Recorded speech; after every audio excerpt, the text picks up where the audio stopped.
Welcome to History of FRC Games, aka Brian's just a big robot nerd and likes to talk about robots. So if you like robots too, maybe you'll enjoy it. All right, quick intro. If you don't know me, I'm one of the lead mentors for Team 930 here. This will be my 16th season in FRC. I was a student on Team 930 way back in the day. Been in FIRST for over 20 years, long time. My day job, I am the Innovation R&D Manager at TAPCO. We make the flashy stop signs or crosswalks or other smart traffic products. So what we're going to do here is just take a little trip down memory lane and go through a couple past FRC games. We'll look a little bit at the fields, what the game pieces were, some of the strategies that teams and alliances employed, watch a match video, and then look at cool robots, because who doesn't like cool robots? So it's kind of just a high-level refresher. Who knows, maybe this year's game will have an element that's out of one of these, and then you'll be able to go watch some old footage and do that. So, all right, without further ado, let's take a look at Stronghold 2016. This was, I'd say, the first like real themed game that FIRST did. As you can see, it's medieval themed. Technically, Recycle Rush was like recycling themed, but I don't know. Medieval theme was pretty cool. So the field that you see here was in the center are what we call defenses. And I've got a slide next that shows you what all those are.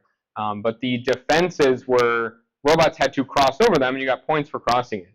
You can see the line, or excuse me, the lights.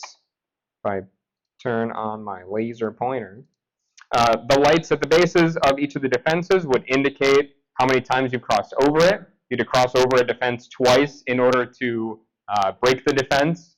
You got points for doing that. So each of the defenses, you can see, they all look different. They had some of them you could basically just drive over. Other ones required some way to like lift up the gate there, or pull down the drawbridge, or swing open a door. It was kind of complex. Then on the far side, you can see there is the tower. So the game pieces, which we'll look at later, those boulders, dodgeballs, you were trying to launch them up into the tower. And that was basically it. You throw boulders at the tower, try to knock it down. There you go. There's all of the defenses. So there was a total of, there's 5 defense slots that were in the field. The far one on both sides was the same every single match. This was the low bar. It was a 16-inch, I believe, bar with kind of like a flap that you would drive through. And so this was always on the field. This presented a unique challenge or kind of decision point for teams early in the season was, do you go into the low bar? Do you not go into the low bar? Going under it meant that you basically had like a free defense. You always knew if your robot was short enough, you could make it under there. That's easy peasy. But it meant that you had to design your entire robot to be less than 16 inches high. Or at least be able to get less than 16 inches high, which is it's a packaging problem. The game piece, we'll see, is a 10-inch dodgeball. So if you have a 10-inch game piece and your robot can only be 16 inches high, there's not a lot of extra room in there to design for. Besides this, the defenses were in categories, A, B, C, D. So you'd have one or the other of the 2 in each category. So from left to right, the portcullis was basically like the gate that you'd have to lift it straight up and drive under it. The cheval de frise, aka the little like teeter-totter type deal that you would flip in order to be able to drive up and over. Then in category B, these are pretty straightforward. The ramparts, the moat, it was just some terrain that you had to get over, some uneven terrain, or those kind of bars.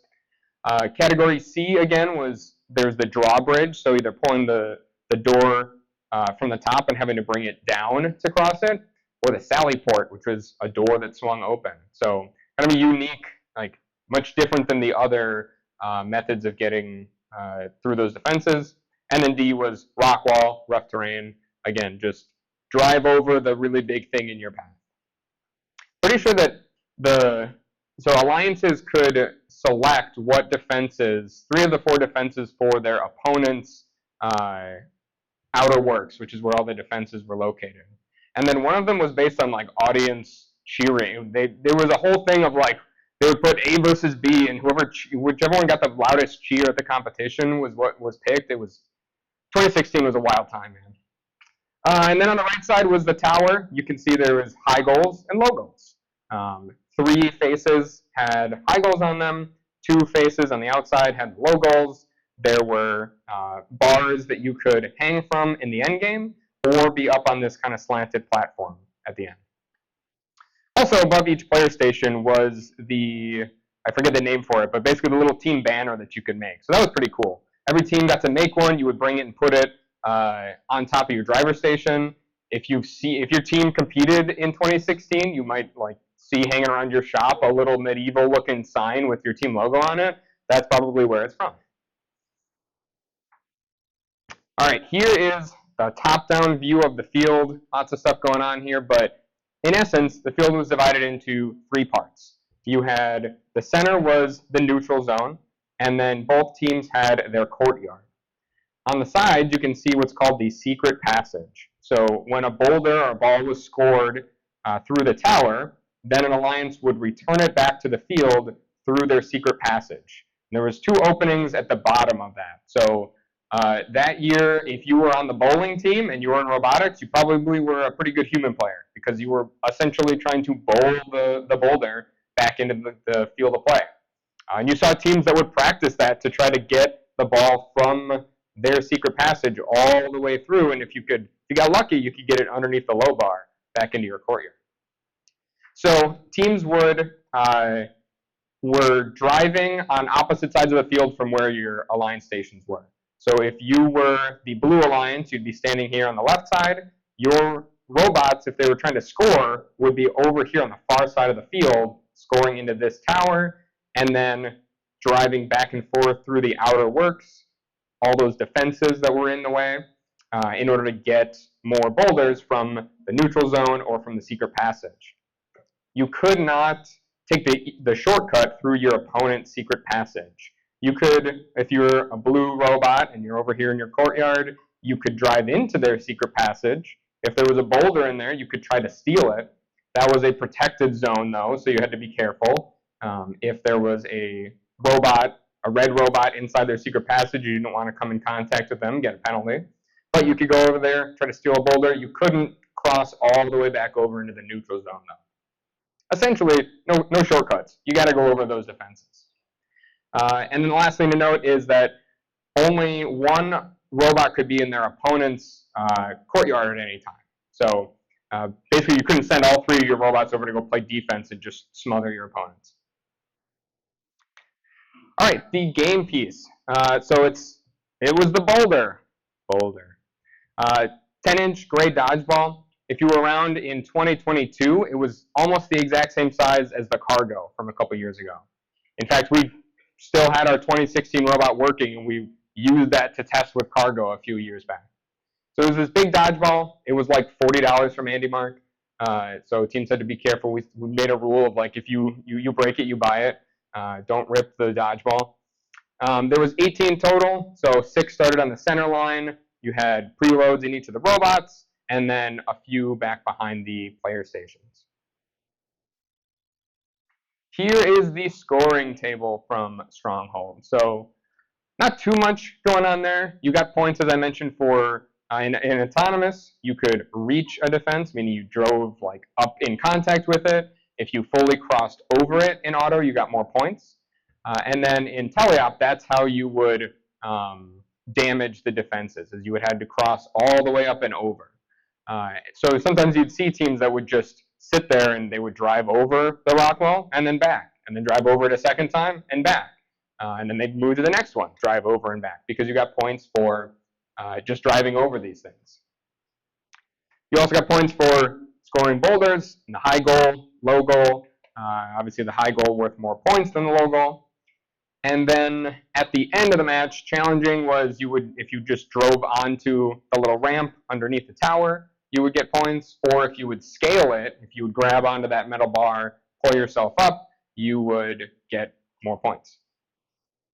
Then the 2 bonus RPs, kind of similar to recent games. You get your 2 RPs for winning, 1 RP for tying. If you wanted those bonus RPs, Breaching was if you got 4 out of the 5 sets of defenses damaged. So 4 out of the 5 you would drive up and over twice for each defense in order to breach it.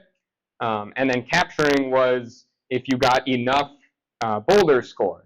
So it started at 8 for the regular season, and they actually increased that number to 10 for the championships because it was too easy. Teams were getting it all over the place.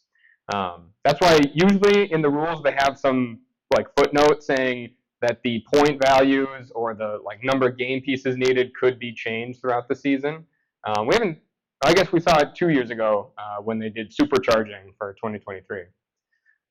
One interesting thing to note that we haven't seen recently in games is, but we did a few years back, those rank points, once you get to playoffs, there's no more RPs, right? There's no more ranking. In 2016, 2017, those RPs instead just translated to additional bonus points for your alliance. So you still had an incentive to cross over different defenses or to get enough boulders into the tower and have all your robots either challenge or scale on the tower at the end. So looking at a couple of the strategies, the common ones you would often see there. For here, 2 scorers, 1 feeder. So you can see in the bottom here, these red robots, like these 2 are in their courtyard. They're just working on scoring boulders up in the tower. And then their third partner is kind of feeding them boulders. They would grab boulders out of the neutral zone here, bring it back over, drop the ball for one of their partners to then grab and score into the tower. Because of the way, as I mentioned, that the field was kind of divided, if a robot drove over and let's say dropped a boulder over here, it was pretty safe from opponents. You didn't see as much, for example, like last year's game, right, where teams would feed a note over and then the opponent robot would just come steal it from them. You really couldn't get over there easily. You'd have to send your robot all the way around in order to go steal that game piece. Now on the flip side, remember that these red drivers are way over on this side of the field. So sometimes if you had the tall defenses in there, like a robot would feed a boulder there and then the driver would lose sight of it. And you just couldn't see it at all. So, and usually in this, all 3 of the robots, again, are trying to, at least in the beginning of the game, alternate their paths going over the defenses in order to break those and get the bonus rank point or the bonus points in playoffs. Another one, which is common in almost every year, is the 2 offense, 1 defense strategy. So again, for the 2 robots, in this case, we see these 2 blue robots playing in the offense area in their courtyard. They are going back and forth over the defenses to weaken them. They're grabbing boulders in order to score in the tower. And then the third robot over in the opponent's courtyard, just trying to slow them down, push them around, prevent them from getting boulders. Robots in contact with their outer works or their defenses, that was a protected zone. But up by the tower was not. So you did see a fair amount of robots that would shoot from up close, and an opponent robot could come and just ram right into them, try to knock them out of the way. So robots, if they were able to hit that accurate shot from way back by their defenses, would provide them with that protection. All right, let's watch a match video. This is a match from Championships, one of the divisions. Pretty cool thing up here that Citrus Circuits does. They started with the ball on their robot, immediately dropped it, picked up another one from the center line to cross over and score. Then when they come back, they know exactly where that other ball is going to be because they dropped it, and they can have a quick pickup. So some cool strategies here in 2016 with starting. We'll see it in the next slide as well, looking at some robots. Lots of pneumatic tires this year. Everybody had big air-filled squishy tires because getting up and over those defenses, it was no easy feat. This was also back before the swerve revolution, so not many swerve robots this year. This was, so on the towers were vision tape. This is back in the reflective vision tape targeting year. And I would say that this was really the first year that teams started to like really utilize that, and you just saw, you would see teams like 1678 or 148 that could just from a third of the field away, just like these line drive shots into the tower, which was pretty cool. You also saw a lot of you'll see this like light flashing over here if you're watching the Red Alliance. A lot of teams that just put a flashlight on their robot and said if the flashlight is pointed at the tower, it means I'm lined up. So you kind of had that combination of automated tracking and then also just like that looks close. For the scoring screen, you can see all the stuff down here. These were tracking the defenses. Both alliances now have gotten 4 out of their 5 defenses weakened, so the bar would drop down to half and then all the way empty. It was pretty common to end like this, where you would always have one of the defenses, basically either the drawbridge that you had to pull down or the sally port that you had to pull sideways. Everybody would just ignore those because that was such a different mechanism and a different process. It was easier for teams just to say, don't, the points aren't worth it. We're just going to drive up and over everything else. As we're getting to the end game here, you'll see teams start to like unfold or extend their robots and grab the bars here to climb from. You had to have your bumpers up over the logo in order to get credit for that. And it didn't always work. There was a lot of robots that ended up just sitting on the floor. But you saw some wacky like unfolding arms there from teams like 148. All right, now how do I always break my presentation. There we go. So looking at a couple of the cool robots from that year, top right was 1241. They had a taller robot. You kind of saw 2 different categories of robots, either short robots that were designed to go under that 16-inch low bar, or tall robots that said, I don't care, I'm not going to worry about going under the low bar. Somebody else on my alliance can do it.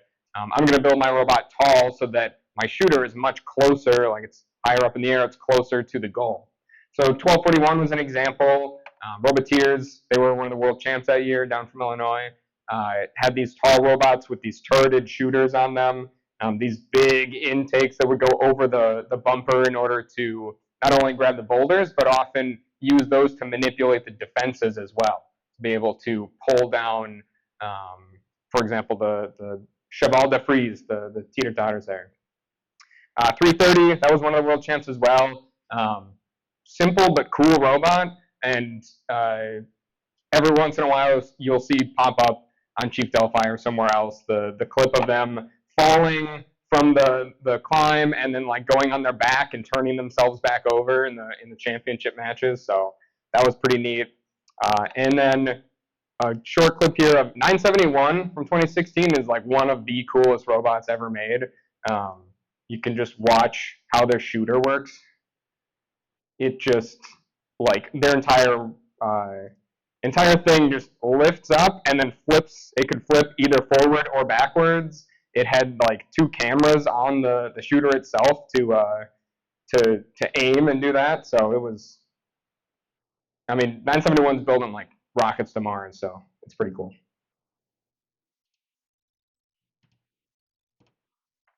All right, and then a couple on the climb side. You saw a handful of tape measure climbs that year, which was kind of neat, and you've seen over the years where teams would literally just use a tape measure and unroll it backwards to reach up, and then just have like cable on that in order to winch themselves up the climb. So when you tell your mentors you need to break all the tape measures to put them on the robot, just point to that robot.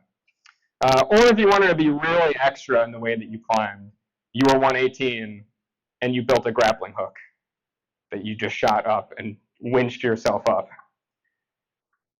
Then I'm pretty sure it didn't work that well in competition. I think I remember reading somewhere that it took them a lot of takes to get that video right. But, I mean, come on. It's a grappling hook. How cool is that? All right. Oops. All right, that was 2016. You're all experts now on medieval times.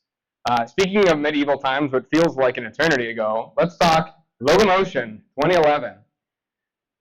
Locomotion, here was the field. It was a set of scoring pegs on the two alliance walls. And the essential, the gist of the game was you're scoring tubes, inner tubes. There were fun shapes like triangles and circles and squares, aka to make the first logo, hence locomotion. You would retrieve those tubes. Either you could drive, if you were, let's say, the red alliance here, the red feeder stations were on the opposite side. So this is one of those games where you would have to go send your human player. They'd go stand by themselves for the match. The human players didn't get to hang out with the drive team during the match. Or you could also throw them up and over. And there was again, in the spirit of fun human players, people that would just whip those tubes across the field. And there was an art to it, right? If you could throw that tube and get it like almost at the opposite side of the field, your robot doesn't have to drive all the way back to go get it. There's a closer shot of the scoring pegs. There was 3 levels of them, and then there was two sets. So there's 1, 2, 3 high, 1, 2, 3 high, mid row, low row, and then these poles in the middle of the field, these towers that we'll get to later, but interesting. So there's the game pieces, inner tubes. They didn't pop as much as you'd think they would, but there was a red triangle, white circle, blue square. There was 3 sets behind each of the feeder stations, so essentially enough to fill up your entire grid. There was also the yellow Uber tube. First was really cool with names back then. Uber tubes could be scored in autonomous, and they would act as a point multiplier for any tube scored on top of them. And they were, I don't know, the size of an inner tube, 25, 30 inches, inner tube size. Scoring.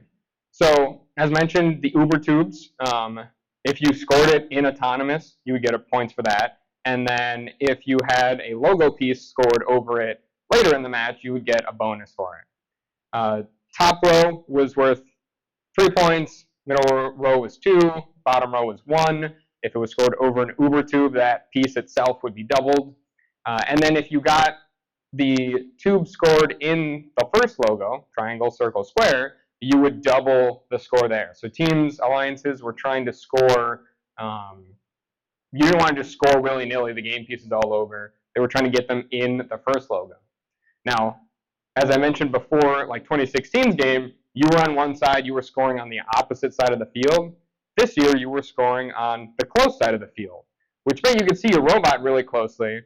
But as you can tell from this picture, it also meant that your drivers had to be able to score the logo backwards, because that's how you would see it. You would have to not actually make the first logo, you would make the reverse of it. So it could get tricky, and you had to remember to do triangle on the right. All right, I mentioned those towers in the middle of the field. What's better than robotics? Smaller robotics. 2011 had a very cool feature called the mini-bot. At the end of the match, robots, or the host bots as they were called in the manual, would drive over to the towers, and at, I believe, 20 seconds left, the mini-bot race would start.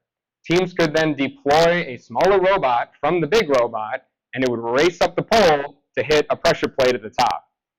And then you got points based on which robots got there first. So each alliance only had 2, so one of your robots could still go score. Although once all 4 of the mini-bot poles were activated, the match would end. So sometimes your match would just end with like 7 seconds left in it because all 4 of the mini-bot poles were activated. So it was interesting.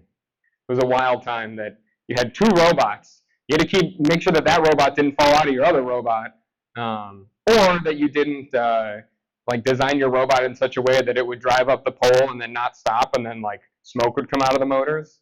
That happened on a couple of occasions. All right, ranking.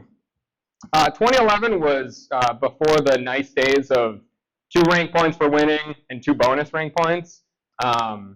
This was back when they were just like making stuff up every year. So your qualification score, that was like today's rank points. 2 for winning, 1 for tying, 0 for losing.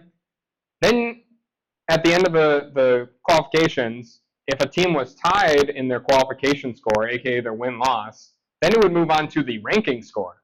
The ranking score, if you won the match, you got ranking points for the score of the losing alliance. If you tied, you get equal, and if you were the loser, you got your final score. Basically, it was an incentive that first wanted to make sure that, I don't know, you were trying to like help your opponents score too. Like winning in a blowout was not as good as winning in like a close match. It was interesting. And then there's also this cooperation score that was just thrown in there that if you let somebody borrow your mini-bot and they use the mini-bot and they scored with the mini-bot, you got a cooperation point. It was cool. What were those for? The cooperation award.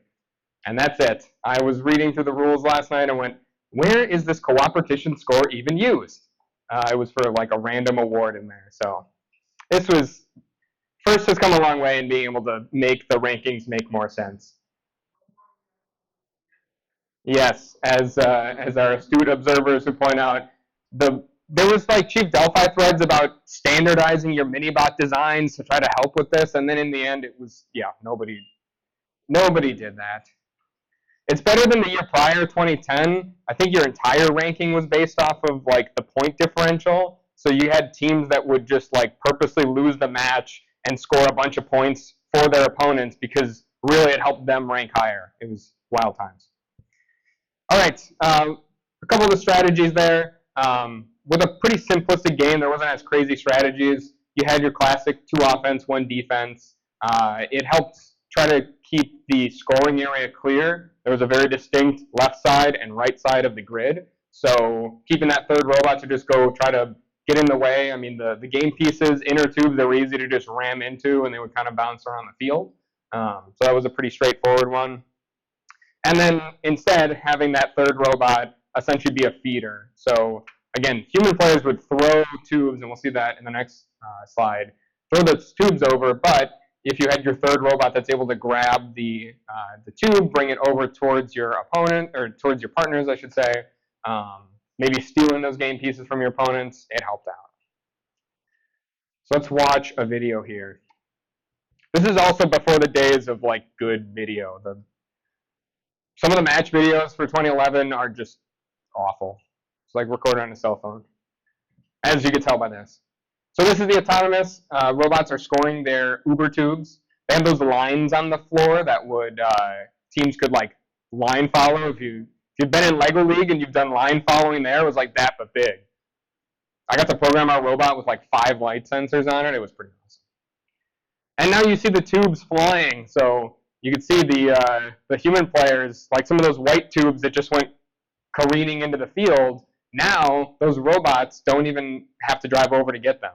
And the sections of the field closest to the scoring grids here, those were protected. So the opponent robots couldn't go into these close zones. But as you can tell from the Red Alliance here, you've got 254 that's just taking the right side, and you've got 111 taking the left side. And they're, for the most part, well, as soon as I said that, now they're flipping sides. But generally, teams would just, when you had good teams and they could score a bunch of tubes, they would just take one side and own that. This is one of the Einstein matches. Unfortunately, Blue's got a dead robot there, so it's a pretty obvious like advantage for your Red Alliance. You can see, again, their third robot here playing some defense, just trying to slow down the Blue Alliance robots to not get there. So a little bit of crossover cooperation. So the Red Alliance already's got logos on both top and both middle, and you can see all these Uber tubes. Those doubled those points, and it was really effective. Now you see teams, I think, start. We'll shortly see them start lining up at the towers. There we go. The dramatic zoom in to the tower as they finish their last thing. Here, there's a mini bot that just went flying out the pole and falling off. We'll rewind if you didn't see that. And bonk. You gotta build your mini bots robust that year. every time I break this presentation. All right, so a couple cool robots from that year. If you've ever heard the term pink arm, the 2007 was actually what inspired it, but 2011 is when it started to become popular. Team 233, the pink team, was like the first team that did that arm that could telescope out and had a roller claw on the end. It could flip back and forth on either side. So you can see their 2007 robot compared to 2011, pretty similar. 27 over there is another good team that took that concept, and we've seen that in other games more recently as well. And then also 254 and 111, they were two of the three world champ teams that year, and they were just like a league above everybody else. It was an interesting year where you saw kind of a mix of elevators and arms, and I think the elevator teams had an advantage where they could just drive up near the grid and just like raise up to the level they wanted and outtake the game piece, versus teams that built a big arm, like you can't swing that arm up and out if you're right up against the wall. So this was also, 2011 was like the revolutionary thing that year was roller intakes. That really set teams apart. If you had to sit there and try to like pinch your tube, it was not as fast as if you could just turn on some rollers and run right into it. And of course, we got to look at the most advanced mini-bot innovations that was out there. You had to build it out of Tetrix parts. They gave you a bunch of those. You can see the 1690. They're one of our reigning world champs, and their mini-bot test. Up it goes, and down it goes. Yeah, the mini-bots were neat. Usually, by the end of the season, everybody basically had the same design of the battery, a couple wheels, and then like a switch that would just activate as soon as it hit the top, so it would turn off. Or as I mentioned before, sometimes you wouldn't turn it off, and then you get some smoking Tetrix motors at the top of your pole. All right. Thank you guys for your attention. I went late on my own presentation, so that's okay.